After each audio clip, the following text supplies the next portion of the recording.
Next speaker Shri Hanuman Beniwal जी। नाम तो सही लो सर। हैं? मान लिया हनुमान। वो आप प्यार से सही पुकार रहे हो, बिल्कुल है ना। हाँ, सभापति महोदय, सबसे पहले तो हमारे माननीय सांसद हरसिमरत कौर जी द्वारा जो ये महत्वपूर्ण विषय मादक द्रव्यों के सेवन की समस्या के संबंध में सरकार द्वारा उठाए गए कदमों से जुड़े विषय पर जो ये 193 के तहत सदन के अंदर लेके आए, मैं धन्यवाद दूंगा अध्यक्ष जी को कि इस पे लंबे समय से मांग चल रही थी कि नशे की रोकथाम के क्या उपाय हो। इस हिंदुस्तान जहां वर्ल्ड के अंदर सबसे नौजवानों की आबादी है और ये नशे की प्रवृत्ति के अंदर डूबा जा रहा है, देश बर्बाद होता जा रहा है, इसकी रोकथाम के उपाय क्या हो, इस संबंध में आज ये चर्चा चल रही है, डिबेट चल रही है। कई माननीय सदस्यों ने अपनी बात भी रखी, लेकिन हम भाषण देके यहाँ से चले जाएंगे, सारी बात भी कह देंगे।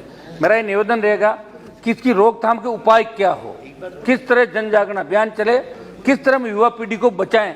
आज स्कूल, कॉलेज, यूनिवर्सिटी से लेके और जो हाउस में किस तरह के एलिगेशन भी लगे, देखा मैंने जब हरसिमरत जी बोल रही थी पंजाब के बारे में, पंजाब, राजस्थान, हरियाणा ही नहीं, पूरे देश के अंदर जिस तरह नशे का कारोबार फलता फूलता जा रहा है। और हर व्यक्ति, मैं तो एक निवेदन ये भी करूंगा पॉलिटिकल पार्टियों से कि नशे के कारोबारी, चाहे वो शराब के कारोबारी हो, शराब माफिया, चाहे आपका ड्रग्स माफिया हो, चाहे बजरी माफिया हो, ऐसे लोगों को टिकट ही मत दो आप। जब ऐसे लोग सत्ता के अंदर आ जाएंगे तो निश्चित रूप से जो आदमी जैसा धंधा करके आगे बढ़ता है वो वैसा ही काम करता है। ये पॉलिटिकल पार्टियों को भी देश के हित में ये बातें सोचनी चाहिए कि ऐसे लोगों को राजनीति में नहीं आने। जब राजस्थान के अंदर तो अभी मंत्रिमंडल से लेकर कोई नाराज हो जाएंगे हमारे कांग्रेस वाले, 20 से ज्यादा विधायक और मंत्री जो नशे का कारोबार, दारू का, बजरी का, डोडे का काम करते हैं, तो सारे मंत्रिमंडल में बैठे हैं। ये दुर्भाग्य है। हाँ, मेरी बात, ये दुर्भाग्यपूर्ण बात है। एक मिनट समझ, मेरे मूल बात में आता हूँ। मेरा एक निवेदन था, जब अपन इस पर बात कर रहे हैं तो हमारे सजेशन भी तो होने चाहिए।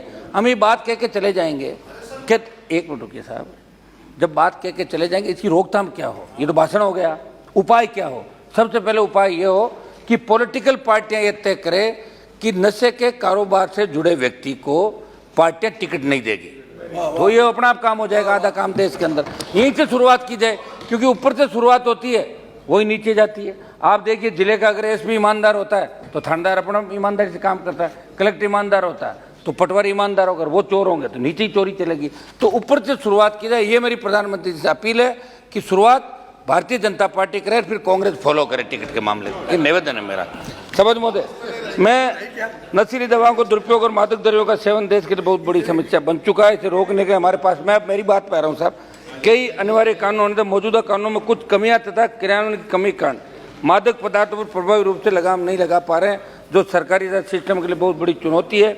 मैं आपके माध्यम से सरकार से पूछना चाहता हूं, माननीय सर्वोच्च न्यायालय ने बचपन बचाओ आंदोलन बनाम भारत संघ और अन्य में नशीली दवाओं के दुरुपयोग के संबंध में मादक द्रव्यों के सेवन पर एक राष्ट्रीय कार्य योजना बनाने तथा नशीली दवाओं के दुरुपयोग से प्रभावित बच्चों को परामर्श और पुनर्वास की आवश्यकताओं को लेकर जो सुझाव दिए, जिस पर अब तक क्या क्रियान्वयन किया गया।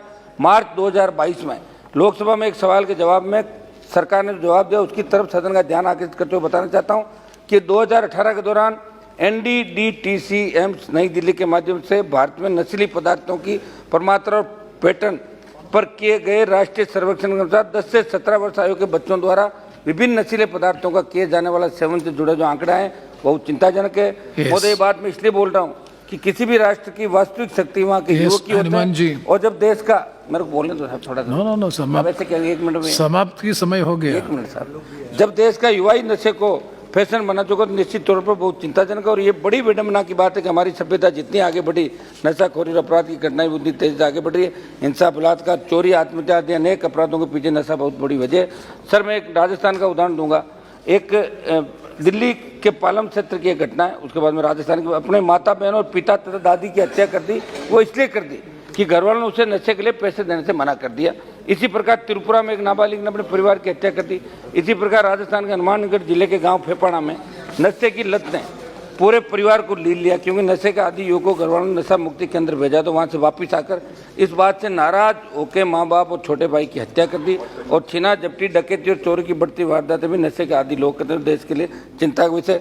सभापति महोदय, मैं मेरी बात छोट में समाप्त करूंगा। 2-3 महत्वपूर्ण मामले हैं, और चूंकि मैं नौजवान, कॉलेज, यूनिवर्सिटी की राजनीति से आया हूँ लोकसभा के अंदर, तो मुझे इस बात पे 2 मिनट आप एक्स्ट्रा दें सभापति जी। नहीं। ड्रग्स की तस्करी का प्रचार प्रसार किसी भी समाज के लिए बहुत घातक होता है। किसी आतंकी घटना का नुकसान, जैसा ओवैसी जी बता रहे थे, सीमित मात्रा में होता है, लेकिन समाज में ड्रग्स का प्रसार पीढ़ियों को बर्बाद कर देता है। नारकोटिक निमक की तरह हमारी युवा पीढ़ी को खत्म कर रहा है। इसके व्यापार से आने वाला अवैध धन आतंकवाद को भी पोषित करता है। देश की युवा पीढ़ी को सुरक्षित रखने और आतंकवाद के वित्त पोषण पर करारा प्रहार करने की दृष्टि से नारकोटिक के खिलाफ लड़ना अत्यंत महत्वपूर्ण है। आए दिन समाचारों में देश के बंदरगाहों में सीजर की खबरें आती है। मेरे से पूर्व कई विद्वान वक्ताओं ने इस बात को लेकर गहरी चिंता व्यक्त की थी, लेकिन इसके बाद किन दोषियों पर क्या कार्रवाई होती है इसकी खबर नहीं आती। केवल मेरे राज्य राजस्थान की बात करूं तो पिछले 3 वर्षों में केवल राजस्थान में नारकोटिक्स केसेस 45.42% बढ़ गए। ध्यान देने वाली बात यह कि नारकोटिक्स मामलों में सबसे ज्यादा मामले राजस्थान के सीमावर्ती, 1 मिनट में समाप्त कर रहा हूं, सीमावर्ती जिलों गंगानगर हनुमानगढ़ में, जिससे ये प्रतीत होता है कि अंतर्राज्यीय ड्रग तस्करी आज चरम पर है।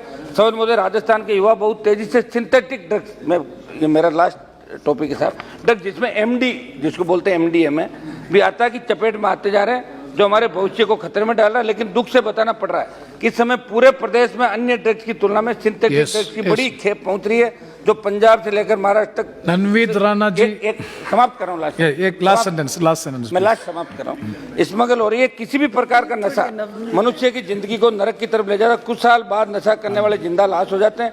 सिंथेटिक ड्रग्स से काम बहुत तेजी से करता है। सिंथेटिक ड्रग्स का नशा करने पर स्वभाव में बहुत तेजी और अधिक परिवर्तन, अलग अलग कागज समाप्त है साहब, अलग अलग भावनात्मक परिवर्तन, कई प्रकार की विकृतियां धीरे धीरे स्थायी हो जाती है। शरीर के बल का नाश होकर वक्त से पहले ही बूढ़ा बनाता है। मेरा सभापति महोदय ये निवेदन है, 1 मिनट साहब समाप्त कर रहा हूं, कि इस मामले में जिस तरह बिहार के अंदर अभी शराब से मौतें हुई, राजस्थान के अंदर जहरीली शराब से मौतें हुई, देश के अंदर जिस तरह शराब दुकानती का हो रही है, वहां के मुख्यमंत्री ये कहते हैं कि जो पिएगा वो मरेगा। इससे बड़ा दुर्भाग्य क्या हो सकता है? धन्यवाद।